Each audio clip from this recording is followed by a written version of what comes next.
Smoke bellows from the theatre in Mariupol after it was hit by a bomb. Days before, a satellite image showed the Russian word for children written in large white letters at both ends of the building, but that did not stop it being targeted. In blockaded Mariupol, a Russian plane intentionally dropped a super powerful bomb on a drama theater in the city center. Hundreds of people were hiding there from shelling. The building is destroyed. The number of casualties is not yet known. Across Mariupol, similar images of devastation. Russian forces have besieged the city for over a week now, cutting off civilians from food, water, electricity, and medical supplies.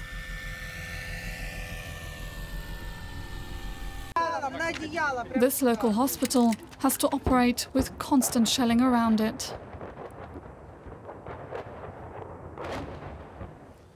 Inside, a desperate scene unfolds. Civilians lay injured, and medical staff do what they can. Those who couldn't be saved have been taken to the basement and covered in blankets. This little one only lived 22 days before he died. Right now, there is no morgue where they can store the bodies. All the other hospitals have been bombed and no one can collect them. There's no emergency services. There's nobody. I don't know where we will put them, how we will bury them. Only a few have been able to escape Mariupol, but even that's not safe. Ukrainian authorities say Russian forces fired on a convoy fleeing Mariupol, leaving several people injured. And for more now, joining us from Ukraine is Olha Klymenko. She is with the Canadian Institute for Ukrainian Studies at the University of Alberta in Canada. She's in Kyiv tonight. And Olha, can you hear me? Yes, I can hear you. We appreciate you taking the time, and we want to let our viewers know you're sitting in the dark right now because people in Kyiv have been told to keep their lights off to protect themselves and to not attract any airstrikes. Talk to me, what's going on where you are right now? It's seemingly quiet. Today was a good day. It was a sunny day. There was a lot of people. There were a lot of people on the streets because we had a long curfew. So today people, went out to enjoy some fresh air. It's, we can hear our air defenses working. That gives us reassurance that we're safe. Occasionally, some debris from the missile or some shelling damaged buildings. We had a few buildings damaged and a few civilians killed by shelling and by debris of the missiles. But otherwise, we feel that Kyiv is safe from the ground attack now. We're not so safe from the air. Yeah, that's unfortunately very true. And Olha, I understand that just before the invasion began, you left Canada, you returned to Ukraine, that's where you're from, to help take care of your elderly father. You're there with him now. I understand he's doing better, but you're in the middle of a war zone. We know a lot of people are trying to get out of the country. Are you and your father, are you trying, or do you have plans to leave? No. One concern is my father's health because he had a stroke, so I'm not sure that traveling any distance, in packed trains or even in a private car would be safe for him. And second, that he refuses to leave. And this is the case with a lot of people, a lot of my friends. There is a number of reasons why people do not want to leave. Again, they have elderly relatives who refuse to leave.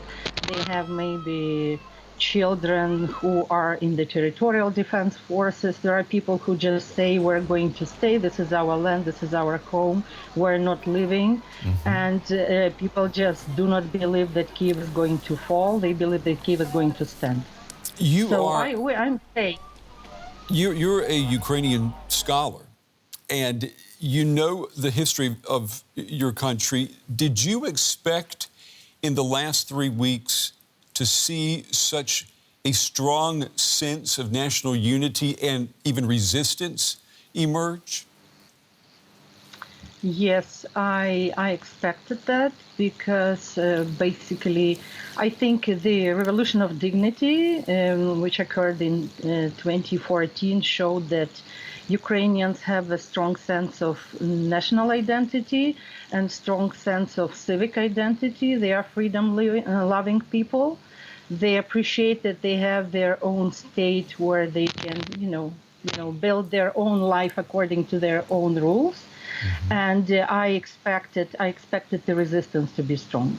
And we know that you're researching the Holodomor, which is when Stalin used famine intentionally in the 1930s to kill millions of Ukrainians. That was a real trauma for the country, but it also provided glue for national identity. This invasion by Russia, is it an analogous event?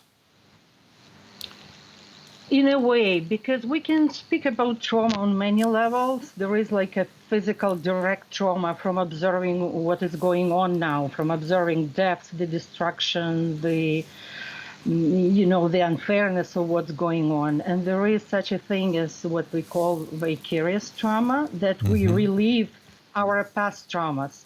And we see what's going on now in the same terms as assault, not only on Ukrainians as individuals, but on our political nation and on our cultural nation, because Putin denies Ukrainians the right to exist, and he denies Ukraine the right to exist as a state. So for us, it's as Holodomor was an assault on Ukraine as a nation. Some people disagree, but I believe Ukrainians were targeted because they were freedom-loving and because Stalin wanted to break their opposition to collectivization and to the Soviet rule. So he started them. Putin, yeah, sure. Yeah, but just before we run out of time, I just want to ask you, you're a historian, you study the past, but let's look into the future for just a moment. What kind of country do you think Ukraine is going to be when it comes out of this war?